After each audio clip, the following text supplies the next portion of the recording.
Get ready for a glimpse into the heart of a singer-songwriter, where the journey matters as much as the music. Let's uncover the heart behind the art. Hey everybody, my name is Rob Aguiar, and I'm here for another glimpse into the heart of a singer-songwriter, and today is really special because we're in conversation with a Canadian music icon who's a prolific singer-songwriter and arguably one of the best guitar players the world's ever seen. Rik Emmett has gained international recognition as the lead singer-songwriter guitarist for Triumph from 1975 to 1988. 5 gold and platinum decades in the music business has provided entry to the Canadian Rock Hall of Fame, the Music Industry Hall of Fame, the Junos Hall of Fame, the Canadian Walk of Fame, and the Heavy Metal Hall of Fame, as well as induction into Mississauga's hometown Musicians Walk of Fame and Legends Row. I'm not done yet though, Rik. With a few Best Guitarist awards in various categories garnered along the way. Yeah, there we go. So this is going to be a fun one. I hope so. Thanks, Rik, for the incredible opportunity to visit with you here in Eli's Loft to talk about artist vulnerabilities, storytelling, your extensive journey, and your opportunity to look into the upcoming project. Yeah, it's my pleasure. That features Babs. Yeah, I really like what you do, and I think it's an important thing that young, up-and-coming artists get a chance to talk about themselves, but also get some insight from different perspectives. It's critical in their development, so good on you. Thank you. Rik, through this interview series, I've had the opportunity to explore and showcase the musical journeys of many up-and-coming artists. So many different stages to their development, and you've lived them all, and you've taught about it as well.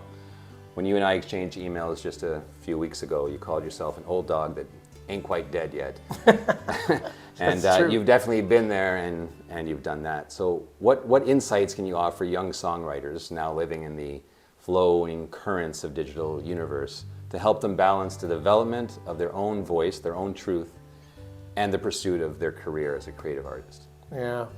Well, first of all, we live in times where it's a lot more complicated than it used to be. It's not as simple. But I do think that, cream rises, and the people that have work ethic are going to figure out how to create their own opportunities. That being said, when I taught at Humber, one of the things that we did when we were redesigning curriculum there was that you couldn't just teach a musician to become a better musician.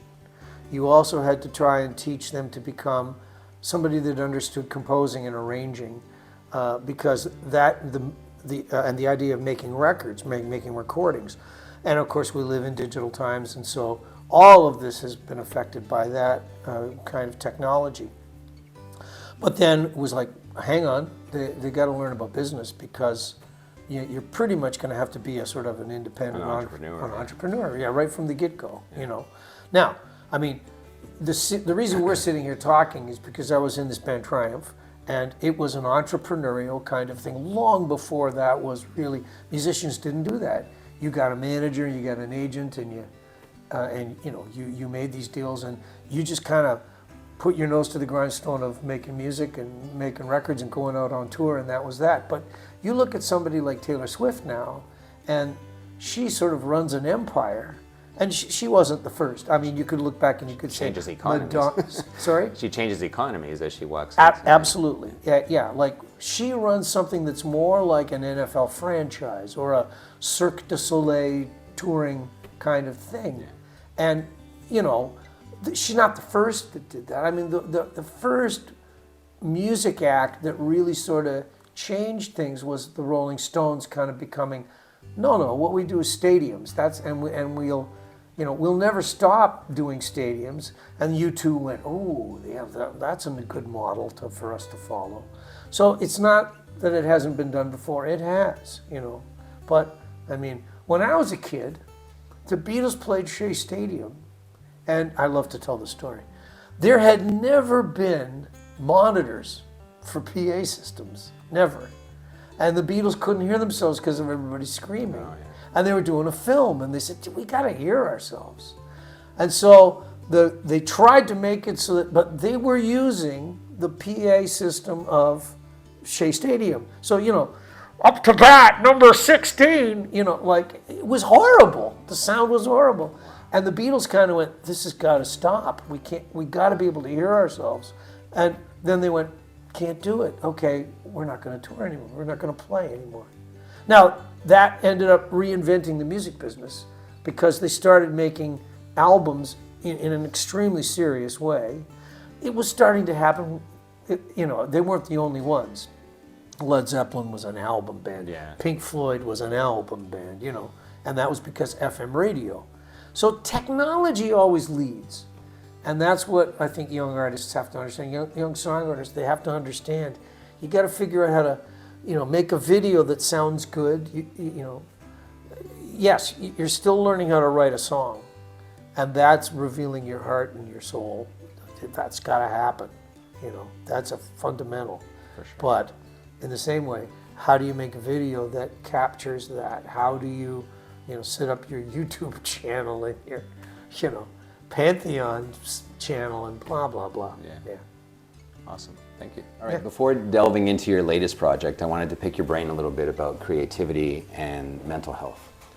From reading your memoir, it's really clear to me that as a creative human being, you were always in constant search of your truth, trying to use your art to reveal and discover and understand who you are and how the world is ticking around you.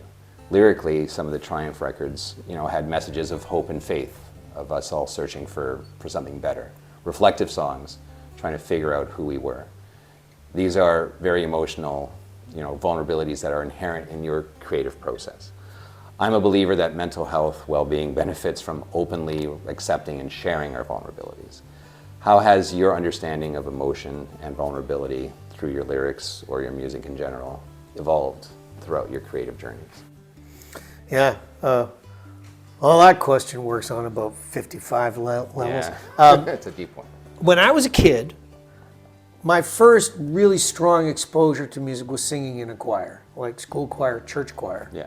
And of course, church music is made for many reasons. It functions as a communion. It also functions as the glory of God, that sort of stuff. Yeah. Now, as I got older, I lost my religion. I'm no longer a religious person, but I felt I was always a spiritual person. Mm-hmm. Now, not in an overt way, because, here I am, I'm going to Humber College, I'm becoming a musician, I'm playing in bar bands. The education of being in a bar band is not exactly a spiritual one, right? But that was a grounding that I had. That was a fundamental kind of thing about what does music mean? And of course, I'd had exposure to classical music and jazz music, stuff that was music made for music's sake, which is different than music made for the hit parade or whatever. And music does function in many ways. It can be great sound paper, wallpaper, soundtrack. Okay, so I always wanted to have music function in a way that it provided communion. That was important to me. And so here I am in a rock band, and we're starting to play, hockey rinks and baseball, basketball emporiums, and people are climbing up on their seats, and I'm thinking, this could be very close to, Nuremberg rallies. Sure. I'm going, you could abuse this, And my feeling was that as an artist, I wanted to connect to the people in the seats. I wanted to talk straight at them. I didn't want to work down to them, and I didn't necessarily want to work up either, because, some of them were showing up, after smoking and drinking, and you go, I don't have to hold them in too high a regard, but I do need to treat them as equals. Yeah. And so this comes back to the thing of artists. Who are you trying to please? Well, you definitely should be trying to please yourself. If you're not doing that, if you're not making yourself happy or fulfilled, and I do want to say this, you alluded to the fact that, motivation and inspiration. Oh, Rik is the, he's the guy. Yeah.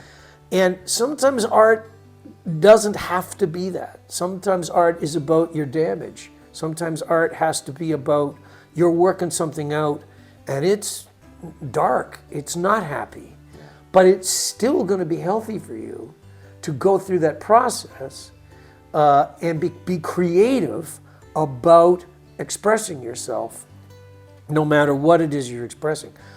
But in my songwriting classes at Humber, I used to teach a thing about students would bring a song, and I would try to do it in a workshop way. So somebody sits down and they play their song, and the class is around. And I go, "Well, what do you think? What do you think?" Everybody in the class had to develop their own critique of somebody else, not to be negative about them, but also to refine their own process of what's good, what's bad for me. What do I think? Yeah. And express that, because that's how you become an artist.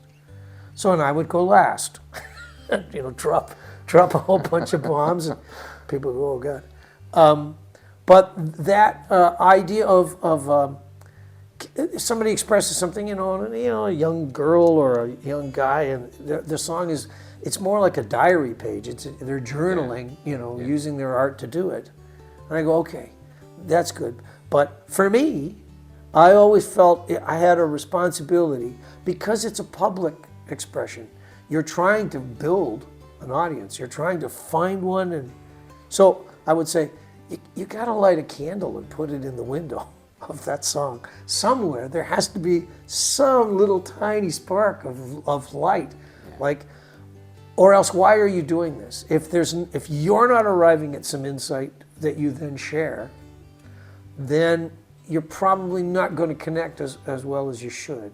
So that's a big piece of advice that I have for songwriters is, what's the connective tissue? What's the thing that is making it so that other people get what you're driving at? And if you didn't get at what you were driving at, then probably it's not ready for prime time yet, because that's a big part of it. Sure. That expression needs to find an audience. Excellent.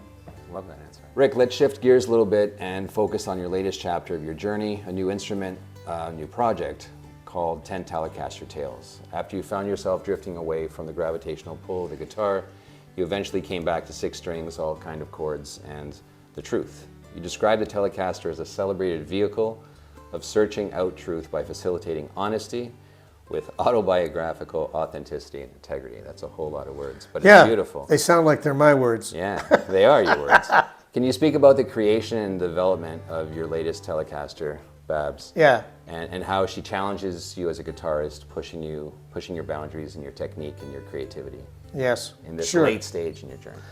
Yeah. Well, it's a simple enough story, except, I'm 70 years old, so 71 now, so nothing's simple anymore. Like you can see in the background all these guitars. So there's certain things that I like in a guitar, and it's like a holy grail, you're always kind of searching. But I got into this thing about Telecasters. So the shape and size of this guitar is a Telecaster kind of a style. And it was one of the first electrics ever made in the early 50s. Leo Fender came up with Telecasters, which was essentially, a slab that he could work on, an assembly line kind of thinking. But he got a lot of things right, in that early stage. So, and the first good guitar I ever owned was a Tele. And, but later on, playing in rock bands, Les Pauls kind of became guitars that, now there's a fundamental difference between them. A Fender guitar's scale length is longer, and a Les Paul's is shorter. So I went, well, I'm going to combine a Les Paul with a Tele. I'm going to make a Les Paul's scale length, bridge height, pickups, but it's going to be like a Tele. And then I'm going to get my friend Mike Smith, Smitty of MJS, designing the pickups and then helping me curate this project. Then we're going to get a guy named Garen Dekessian at Lucene Guitars in Oakville, and he's going to hollow out the body so that it's really light, because I'm old and I want it to sit on my, on my knee, and for long periods of time without making the blood supply to my leg cut off.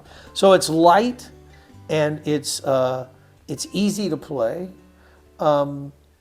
and it's got a really nice tone to it, sort of a clean, jazzy kind of. I should give you an example. Just you can sort of hear how this guitar has a.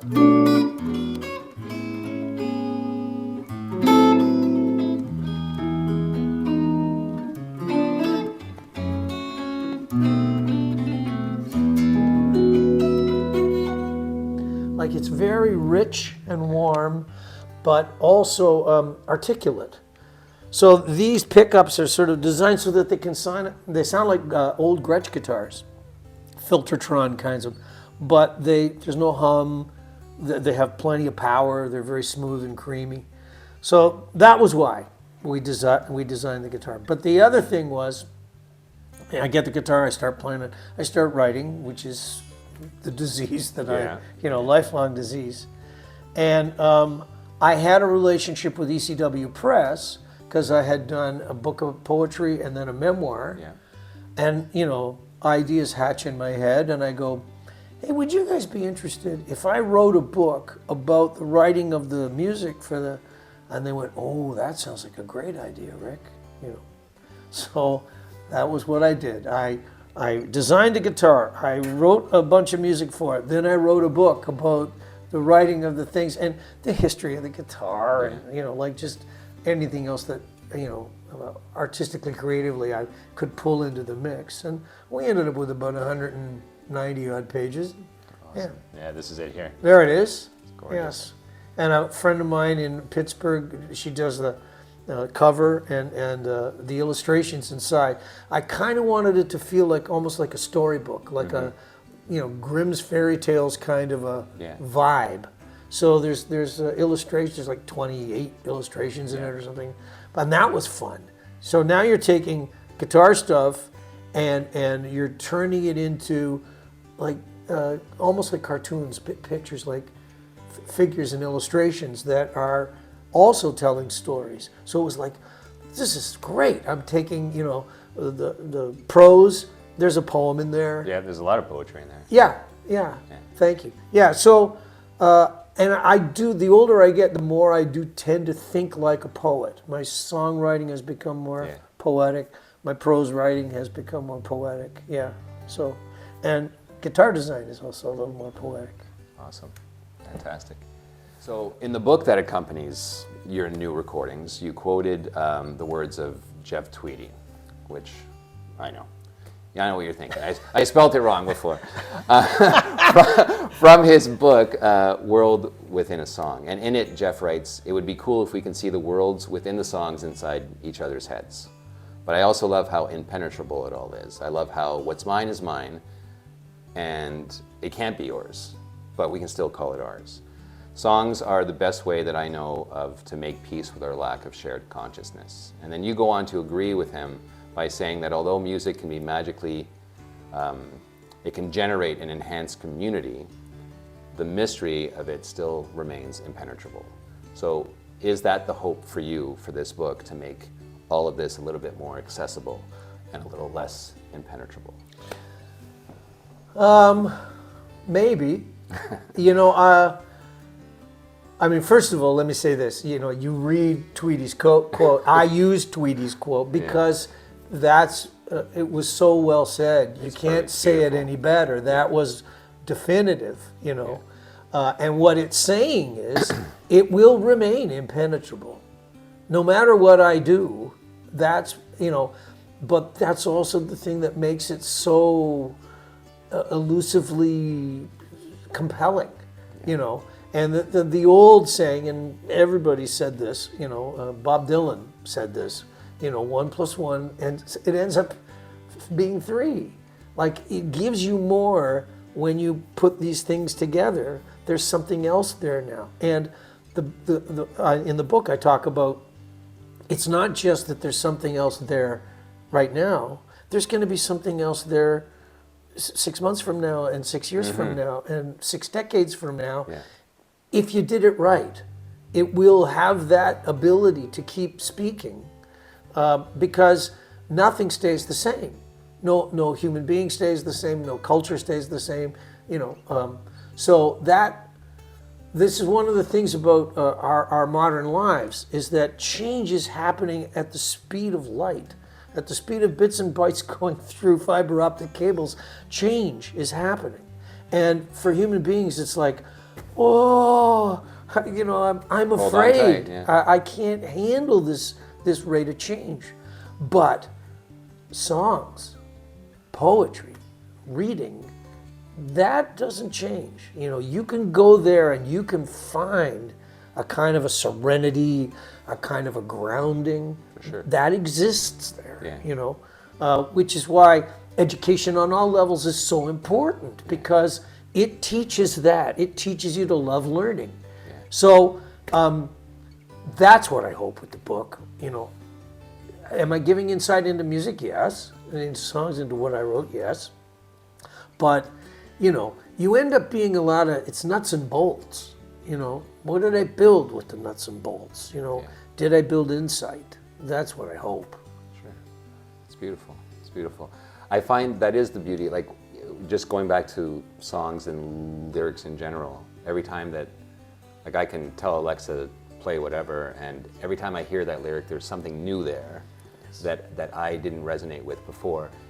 And that's the beauty of it for me. For other people, Smitty, it's infuriating because they're thinking, okay, what did he mean when he wrote that? I want to know. Yes. And I've sat there, you know, the last, you know, we're about 14 interviews in, and what I found is that what I take from it doesn't have to be what you put into it. Yes. And I think that's the beauty of it for me. Yes. As a listener. It sparks a certain vulnerability in me that might not be the vulnerability that you threw into it. Yeah, I think some of the best songs that I've written are the ones that have all kinds of open doors and windows. Yeah. Like the fresh air blows through them, and it allows people to be able to find things. You know, and even myself, I go back to an old recording and listen to it, and I go, huh, yeah, I had no real knowledge. I only had a kind of an instinct that this was a good choice to make. Like, I'll give you an example musically too. Like, you can play a chord like this, but if I take an inversion of that chord, same chord, and I put it over these notes, it has a whole different, you know, it's just a triad.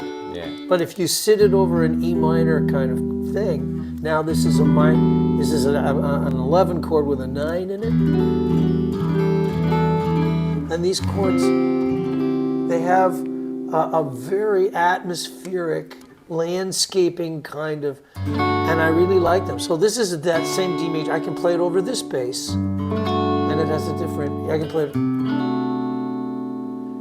like, I love that about music, that it has a kind of a duplicity that's right in the way you can construct it, you know. And when I wrote a lot of these pieces, there were things where that's what I'm kind of going for, you know. I want chords that are speaking in like greasy ways. Like there's the tune on there called So Pushy, and it goes,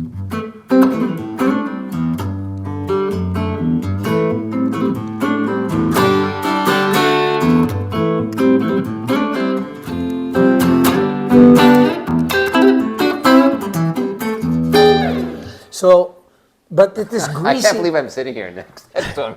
This is amazing. That greasy bluesiness of that lick, you know, like, it was the last thing I arrived at for that song. But I went, no, this is the thing that makes the song make sense. That little riff is the thing that will now be the bow on the package here, and then here, and then here, and, you know, like...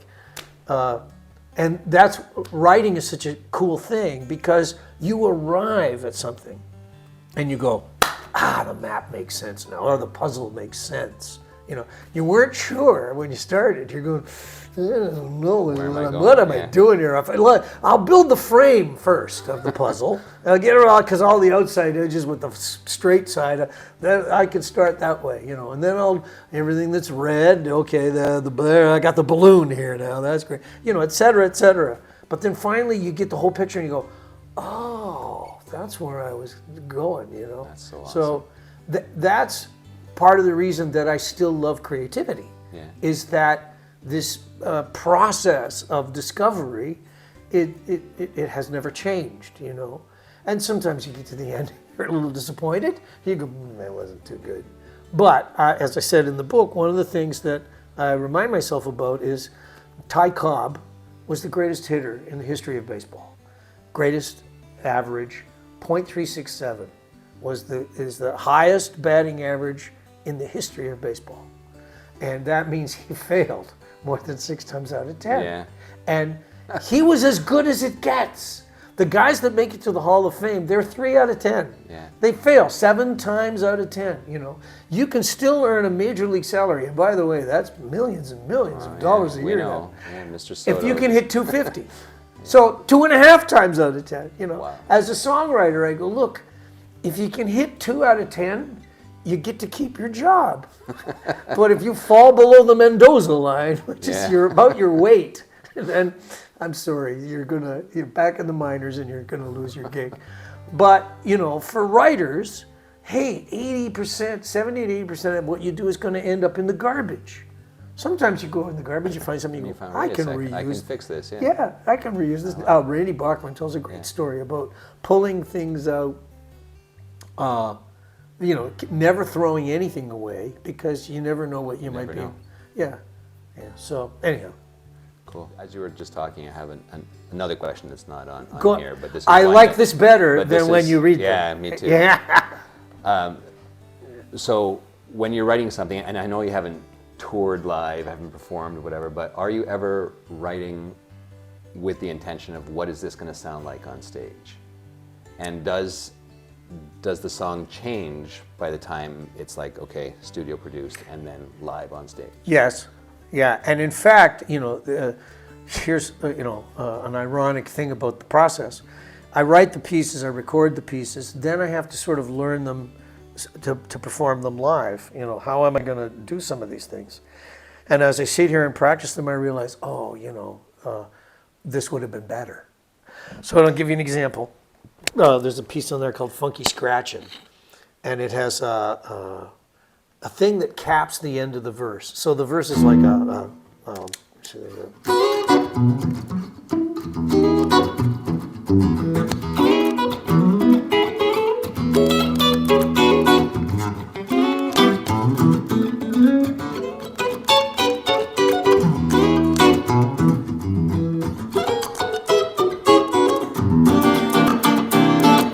this is like a 12-bar blues, and it's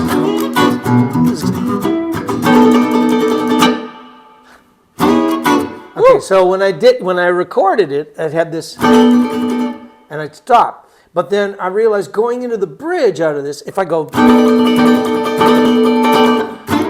I got to keep going instead of stopping into the. It's much better if I go. Because the energy stays up. Yeah. And I go, oh, I should have recorded it that way. I should have played it another 6 months before I recorded it. And artists say this all the time. You know, the way you forge your originality is by going out and doing it live in front of an audience. And then the audience is, you know, you're going, that didn't work. You know, why didn't I connect? And then you're finding that extra level of energy. It's like, you know, a football player. He gets the ball and he's running, and you know, if you're really good, you learn how to read blocks. So this guy's hitting that, and that guy's going to hit that guy. But then you gotta turn on your engines and cut through that hole just at the right time in order to make it happen. And you don't learn that unless you're playing where somebody's about to kill you. Like, you know, you need that. The high pressure stage. Yes, yeah, that's the thing. So, you know, for music especially, when you get out, it's like walking on the high wire. You get out there and it's like, there's danger here. How do I find the energy and the, you know, the power to make this work, you know? So, and you know, I've been doing this all my life, so I know that this, I'm doing the thing and I'm going, this is going to happen. I know they're going to change when I start learning them to play them live, but there's no other way around it, you know. Well, and of course, the truth is all. I want to make this clear. When I'm recording these things here, I'm just trying to get them right. It's like I make a lot of mistakes. It's hard, and then we have to use digital editing to try to, make it so that this is presentable. It is, but it's not as good as it can be.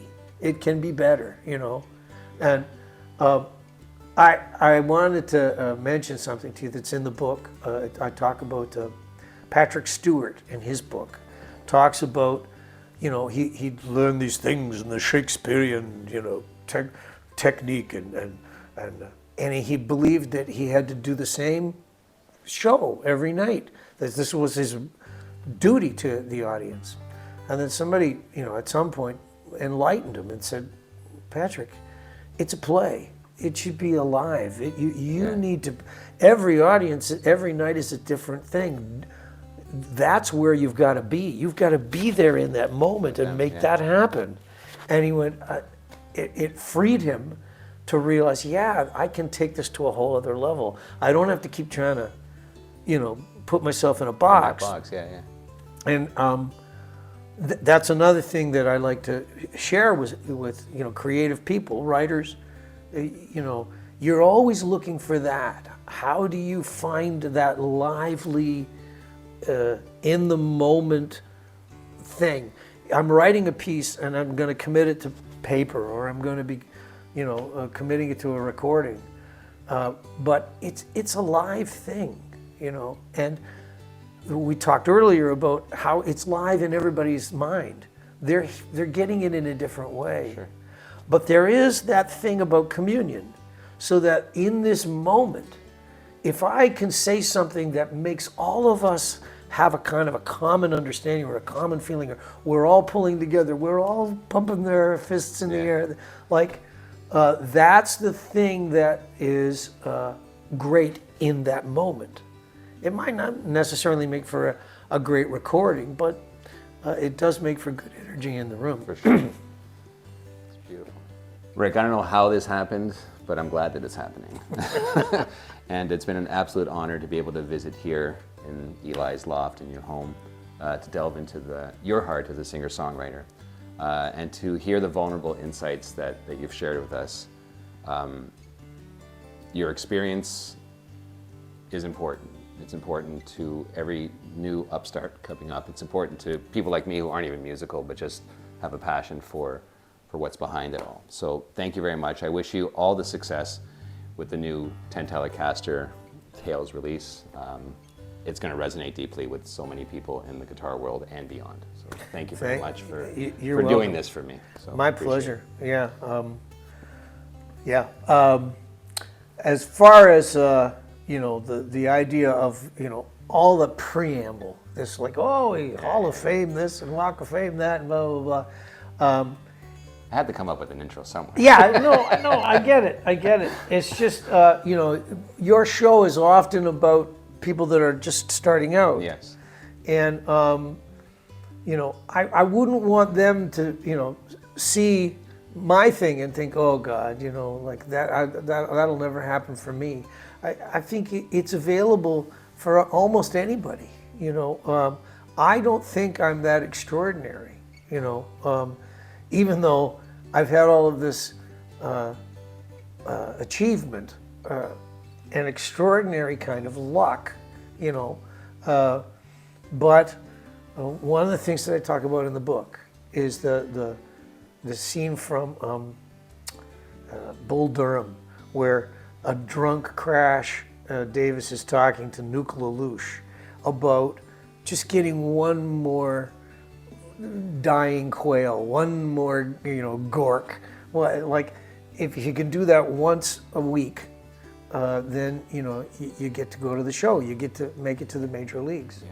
Yeah. And I really think that the last idea I want to leave your viewers with is that there's kind of nothing that substitutes for persistence. Nothing will substitute for a work ethic. That I have this studio. It's a lovely, it's the ideal version of an artist's garret, right? But but I come here and I work. You know, that's what I do. And every day I do some kind of work. And I think that was one of the things that we shared in Triumph. There was a work ethic between the three guys, and that I think eventually got us a success. It wasn't, you get lucky because you work hard enough that you get opportunities to become lucky. Sure. But a lot of that luck you have to make it yourself. So, you know, the crucial thing is that you don't lose faith in yourself. You don't lose your own energy to be a hard worker. Like that's what you got to do. You know. So. Thank you, sir. You're welcome. My pleasure. That was awesome, guys. That's it for this segment of A Glimpse into the Heart of a Singer-Songwriter. A big thanks to our sponsors and supporters for their generosity. Support the music. Like, share, and subscribe for more incredible interviews coming soon.